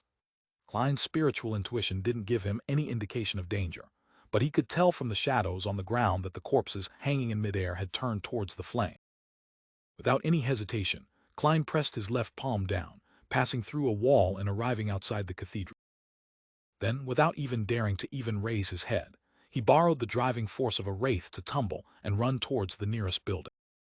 The distance from wall to wall was only about 10 meters. During this process, he didn't hear the beast-like growls nor detect the loitering figure. However, his back felt like it was being pierced by a sea of glare. In just a second, Klein had appeared outside the building. Pressing down with his palms, he passed through the wall. Then he snapped his fingers and remotely used flame controlling to ignite a candle inside the cathedral. After a brief moment of silence and anxiety, the feeling of being stared at vanished. Beyond the tightly drawn curtains, figures began to appear as they began loitering. Translator, Atlas Studios editor. Atlas Studios with all the abnormalities vanishing, Klein heaved a slight sigh of relief. He began to observe his surroundings. Then he selected a shadowy spot that wasn't too dark due to the faint moonlight. This was to prevent himself from suffering any sudden attack. And the few seconds from before had made him come up with a theory about the faint figures and beast-like growl. They were previously corpses that were hung inside the cathedral, producing the ravings of Hornicis Phlegrea. When Klein passed through the wall and left the cathedral, the corpses that hung from above had turned to face the lit candle, and there weren't any figures on the street until Klein remotely used flame controlling and extinguished the flame. Everything was the same as before. When the crimson moon is clear and one's spirituality is enhanced, the magnet at the top of the cathedral will have a stronger influence on the foggy town. It will be able to control those corpses to loiter around and pretend that everything is normal. If that really is the case, the light might actually be attracting the controller's attention. Under such circumstances, if the flame isn't extinguished and the source is locked on, it might result in an extremely terrifying outcome. I can't rely on flame controlling to repeatedly divert the attention of those figures, Klein reminded himself. Then he turned to use his spirit body thread's vision that he didn't deactivate, to size up the bread, stewed beef potatoes, and red wine on the dining table. He suspected that the food here was part of the magnet at the top of the cathedral. If it was consumed, one's spirit body threads would be corrupted, and it would cause them to be unable to resist floating towards the cathedral. This also explained why eating the food caused them to vanish. They ended up being hung up to dry in the cathedral and be let out to walk when the crimson moon turned clear. This matched Mr. A's description of the vanished people's reappearance under the bright moonlight. At a glance, Klein discovered that the food was like living beings. They had spirit body threads extending out, reaching towards the ancient cathedral. The most special point about them was that they had only one spirit body thread, obviously being different from the dense, countless spirit body threads of a normal living creature. Indeed, it's close to my theory. After obtaining some validation regarding his theory, Klein retracted his gaze and considered how to deal with Demoness of Despair Panatee. Beside him, Wraith Center in his ancient triangular hat and dark red robe appeared. This marionette's bones cracked as his face squirmed. Soon he turned into Jam and Sparrow. This was a marionette using the powers of a faceless. Klein observed his double for a moment and realized that there were some flaws. The clothes couldn't be changed, and if he concealed them with an illusion, it wasn't possible for him to fool a demigod-level demoness of despair. Even Mr. A might not fall for it. After some thought, he made Wraith Center take off his clothes. As for himself, he took off the black clergyman robe, and they switched clothes with one another. While wearing the clothes and hat, Klein's expression turned odd. Over the past 2 months, the marionette had been wearing the same outfit. It had been down the sewers and experienced an explosion, so there were all sorts of smells mixed into the clothes. It wasn't a pleasant smell. My present suffering is all a result of my laziness prior to this. Klein sighed silently as he completed changing his appearance. He had turned into Jam and Sparrow dressed as a pirate captain. At this moment, Center had also changed into the black clergyman robe. His aura was spirited and no longer cold. He looked no different from a living person. Klein deliberated for a moment and took off Creeping Hunger, allowing Admiral of Blood to wear it on his left hand. This way, the marionette was the perfect copy of Jam and Sparrow. One must go all the way when putting on an act. Besides, if Creeping Hunger were to revolt at this moment, then it will be eating the marionette. Once the marionette lapses, will it feel cheated? It's like it ate a placebo. As Klein got Center to get used to his state and take away the fish meat, he seriously began formulating plans. Relying on a marionette that can use my Beyonder powers wouldn't be able to defeat a demoness of despair. Even stealing the obsidian rock from her is nearly impossible. She's a genuine demigod after all, even though this extremely convincing marionette gives me a chance of achieving success in battle, such as letting it draw her attention while I complete a sudden sneak attack and constantly swap positions, thus confusing Panatia so that she can't make an accurate judgment. I can't make up for the disadvantage that stems from the difference in our levels and strength to achieve my goal. I can consider using the marionette to engage in close combat and attempt to control Panatia's spirit body threat. He's already a corpse, so he wouldn't be affected by the plague. I can catch her by surprise using this method, but there are too many problems. First, the mysticism, viruses, and germs that a demoness of despair creates will grow in strength. At its peak, will it be able to affect a zombie? Second, does she still have other Beyonder powers I'm not aware of? There's a high chance that it's the case. I'll first make a list and write down my advantages or things that are on par with the demoness of despair. Let's see if I can get any ideas. I can disguise myself. A marionette using its Beyonder powers can be considered at the level of a demigod. Instantaneous swapping is also one. Apart from them, there isn't anything else. Yes, considering demoness of despair's current state, I seem to have something that I'm better at than her. She's in a half-crazed state. Her reason comes and goes at random, and she does extreme things. She's easily led around by her instincts. Although she's still good at incitement and allurement, that's an innate quality for catching prey. As for me, I'm in a normal state, and I haven't had any problems with my rationality yet. I'm still able to think and analyze. Don't tell me I need to come out on top using my wit. An idea came to Klein as he gradually formulated a new train of thought and plans. Why must I fight demoness of despair Panatia to the death at this moment? She definitely yearns to escape this foggy town. Deep down in her heart, this will be something that beats her instinctive need to eat. Furthermore, she's still full at the moment. I can try to cooperate with her. She can provide that obsidian rock, and I'll draw the special and secret symbol, putting together the conditions for opening the door. Besides, I'm not too sure about Zeratul. Who knows what schemes he might be up to? He might be secretly plotting something. By pulling a demoness of despair into this, it can effectively make the situation chaotic and restrain him in some way. Cooperation is a diplomatic choice, not a militaristic choice. The effects of an intact stand-in at the demigod level will definitely be better than directly engaging in battle. This is equivalent to me obtaining benefits from both sides. Klein rapidly made a decision. As he pondered on the details of him negotiating to cooperate, he patiently waited for the crimson moon to return behind the fog.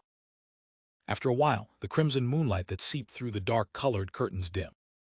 Klein immediately made his marionette pass through the wall and leave where he was hiding. Then Center walked onto the streets with the appearance of Jam and Sparrow, walking straight towards the pitch-black cathedral. In about 10 seconds, Klein discovered that Center was being affected by an ailment. The dead, this was completely ineffective, but Klein could foresee that, with the passage of time, the ailment would worsen and turn stranger. It might even affect one's nerves and spirituality. This would make the zombie's actions turn stiff. In the end, even its knees would be unable to bend, making movement only being possible by hopping. Thankfully, I didn't choose to use the plan of letting my marionette control the spirit-body thread. Klein immediately made Senner say out loud, "I was inside the cathedral for a while, and I'm not dead. T found a way to escape from this place." After saying that, Jam Sparrow sniffed as though his resistance to the ailment had weakened due to the declining state of his body. And at this moment, the white-robed Panatia suddenly appeared at the door of the cathedral. Her hair had been tied up once again, looking neat and tidy.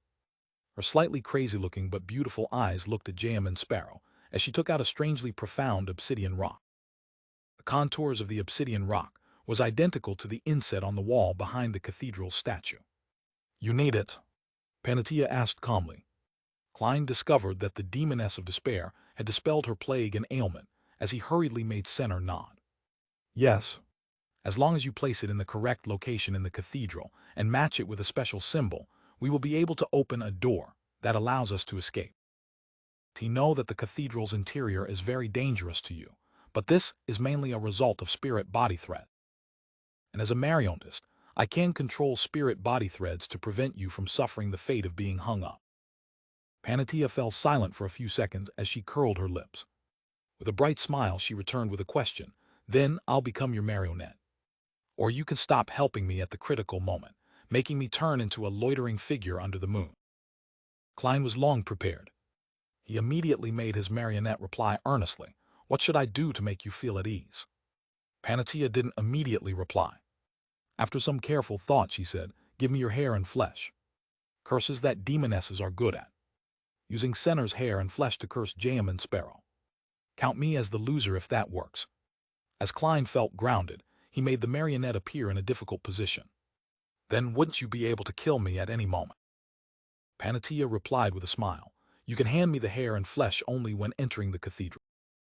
When inside, if there are any signs of me cursing you, you can give up controlling my spirit-body thread. It will be the same the other way round too. If anything abnormal happens to me, I'll immediately curse you. Once the door is opened, I'll leave first. And at the same time, I'll return the flesh and hair to you." Jam Sparrow hesitated for a long time as he discussed the details with the demoness of despair. Finally, he nodded and said, "All right, let's do it." Just as Panatia wanted to say something, her eyes suddenly narrowed as she slowly said, "For some reason, I'm still a little worried."